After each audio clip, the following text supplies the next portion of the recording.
कि मैं इस सच के बारे में किसी को ना बताऊं, वीर चाचू को भी नहीं। मैं डर गई थी चाची, इसलिए मैंने उनकी बात मान ली। चीची ने तुमसे चुप रहने के लिए कहा। जब मैंने उससे कहा कि वो जाके सबको सब कुछ सच सच बता दे, तो उसने क्या किया? साफ इनकार कर दिया। कहने लगी वो तुझसे मिलना भी नहीं चाहती। क्या तो एक ऐसी लड़की के लिए जिंदगी भर जेल में रहने के लिए तैयार है? चाची क्या हुआ? कुछ भी तो नहीं। अब देखो बहुत रात हो गई है, तुम थानेदार साहब के साथ ना घर जाओ। किसी को पता नहीं चलना चाहिए कि तुम घर पे नहीं थी।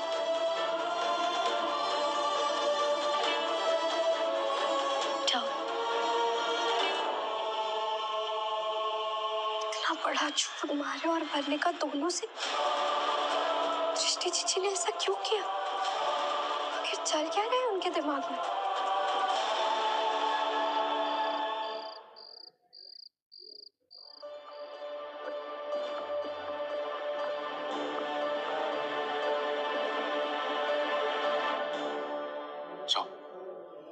थोड़ी देर जाके आराम करो, परेशान मत हो।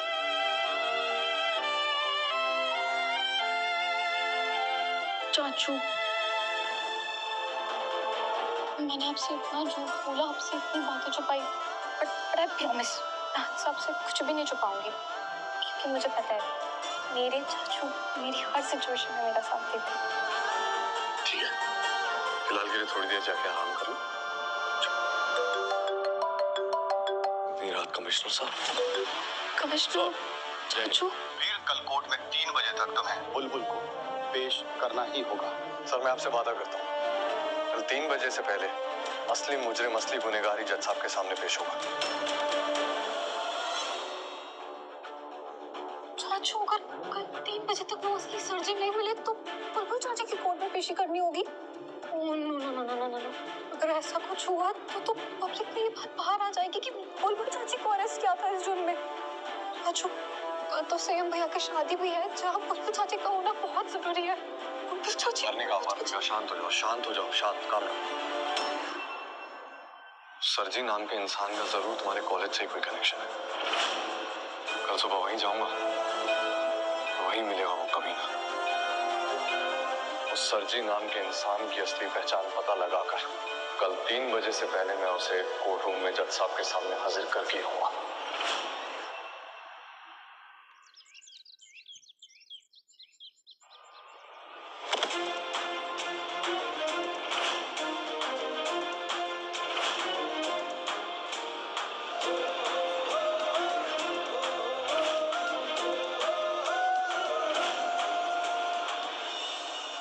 सुबह से सरजी को ढूंढ रहा हूँ, लेकिन फॉरेंसिक रिपोर्ट के हिसाब से उसकी जो कद काटी है, ऐसा तो कोई मिला ही नहीं अब तक।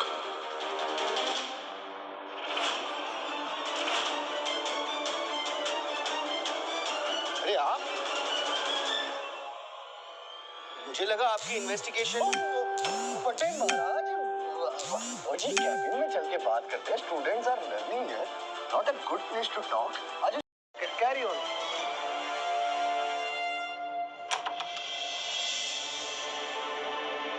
प्रिंसिपल साहब, क्या करने वाले थे आप?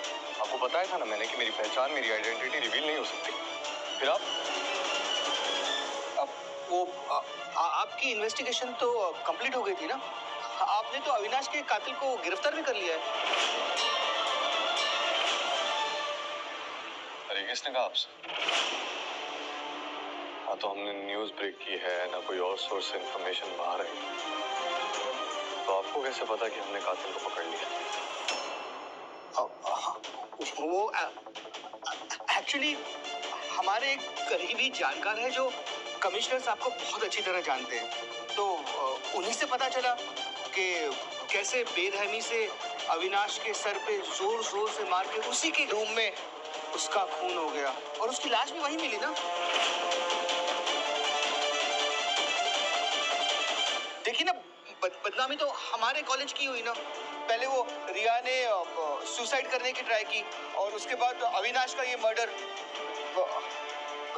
रेपुटेशन तो हमारे कॉलेज का ही खराब हो रहा है ना। हाँ, प्रिंसिपल सर को ये कैसे पता चला कि अविनाश को एग्जैक्टली कहाँ कैसे मारा गया था और उसकी बॉडी कहाँ मिली, ये डिटेल तो कमिश्नर साहब के पास भी नहीं। क्या हुआ एसीपी वीर, आप ऐसे क्यों देख रहे हैं? कमाल है प्रिंसिपल साहब, बहुत जानकारी है आपके जानकार को इस केस के बारे में। वो क्या है ना, हमारे कॉलेज की बात आई थी तो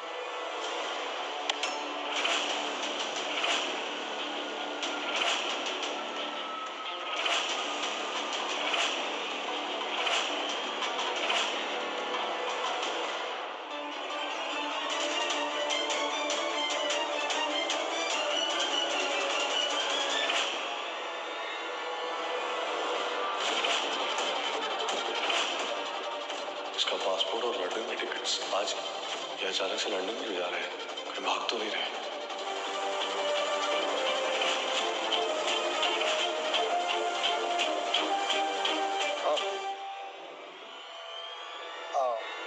एसीपी वीर, आपको कुछ और पूछना है?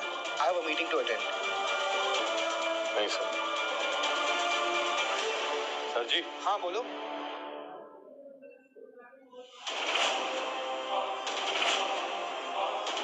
सर जी और कोई नहीं, इस कॉलेज का प्रिंसिपल ही है। हथकाठी भी बिल्कुल अविनाश की खूनी वाली, जैसे फॉरेंसिक रिपोर्ट में आया है। जी कमिश्नर सर जी। जी सर, आप निश्चिंत रहे, मैं गुनहगार को सीधा लेकर आपके पास पहुंच ही रहा हूं। जय हिंद। कमिश्नर सर जी का फोन था, उन्होंने ऑर्डर किया कि कुछ जरूरी काम है,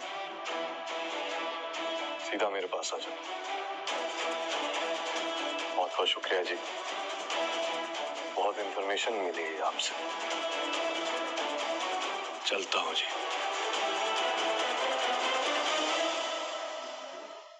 कहीं शक तो नहीं हो गया कि सर जी मैं ही हूँ? क्या प्रिंसिपल साई सर जी? ऐसा कैसे हो सकता है?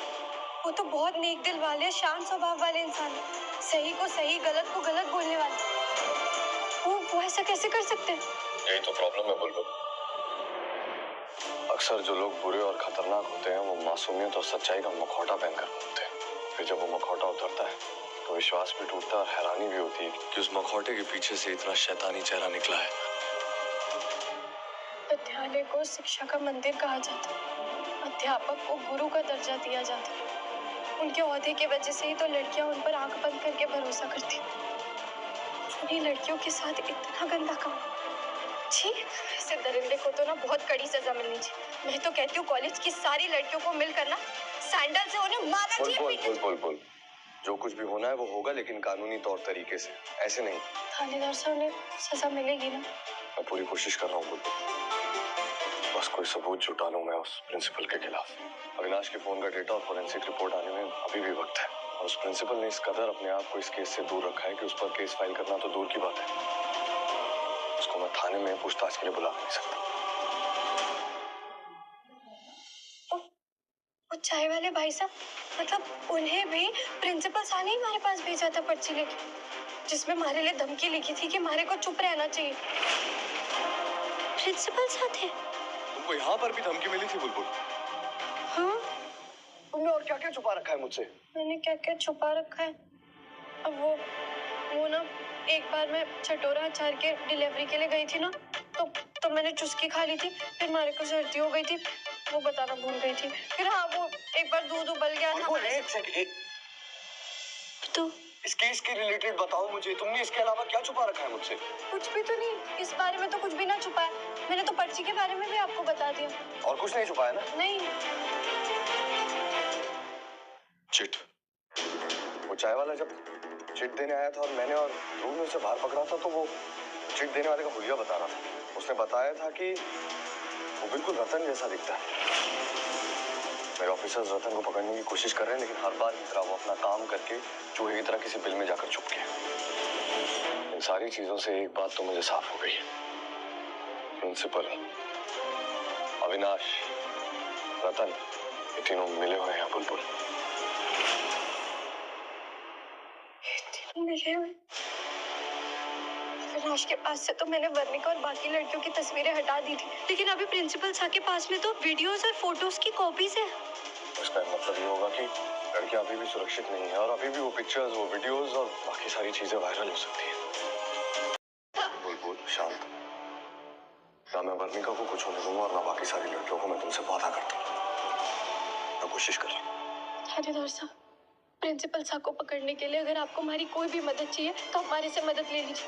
वो जरूर बच जाएंगे, आप हमारा इस्तेमाल कर लीजिए। बुलबुल, मैं तुम्हारा इस्तेमाल नहीं कर सकता।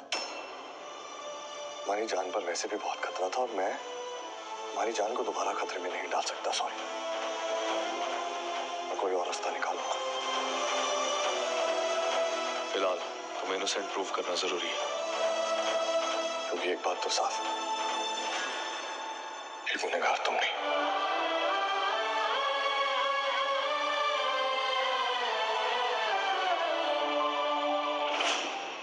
संयम की शादी में जाने का समय भी आ गया। मना भी किया था ज्योति से कि हम लोग नहीं आ पाएंगे, लेकिन वो भी इतनी जिद्दी है ना, मानती का, और उसके सामने हमें घुटने टेकने ही पड़े। माँ, माँ, वीर भाई का फोन आया था। उन्होंने कहा बुलबुल भाभी को बेल मिलने वाली है, तो वो बुलबुल भाभी को लेके डायरेक्टली शादी में पहुंचने वाले, तो हमें भी चलना चाहिए। चलो मैं ये सामान उठा लेता हूँ। बेल ही मिली है, खून के इल्जाम से बरी नहीं हुई है, और अपने परिवार को अब मैं किसी और बेइज्जती में नहीं डालना चाहती।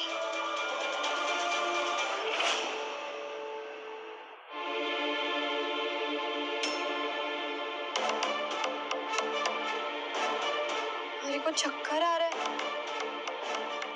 पानी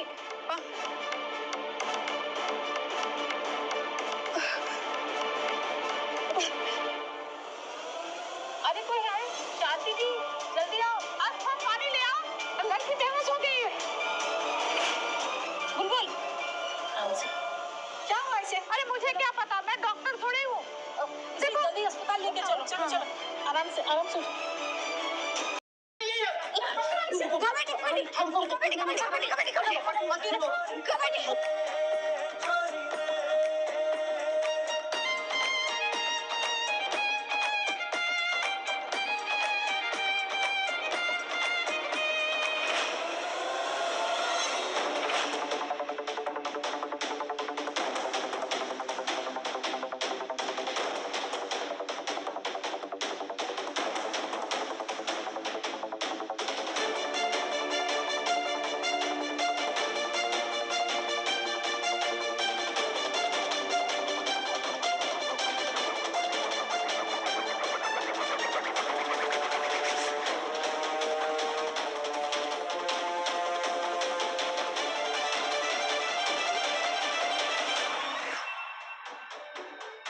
अरे पकड़ो इसे।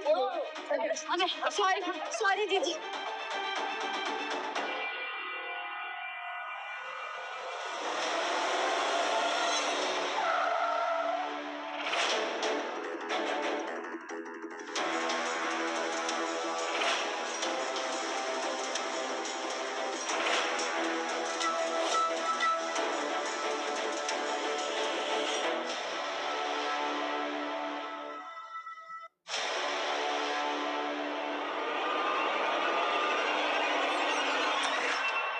यहाँ कैसे? थानेदार साहब आ गए थे, कैसे जाते? थानेदार साहब तो आ गए, कहीं उन्होंने हमारे को वापस जेल में डाल दिया तो? नहीं नहीं नहीं नहीं।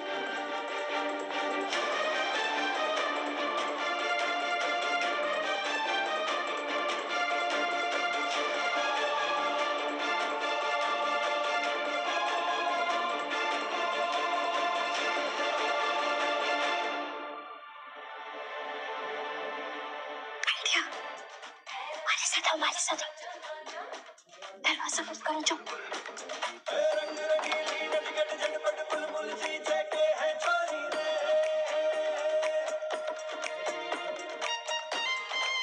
हाइट पे पैदल, लेकिन दिमाग से अव्वल। चंपा चाची सा और चमेली चाची सा कितने अच्छे, इन्होंने बिना अपने मतलब के हमारी कितनी मदद की।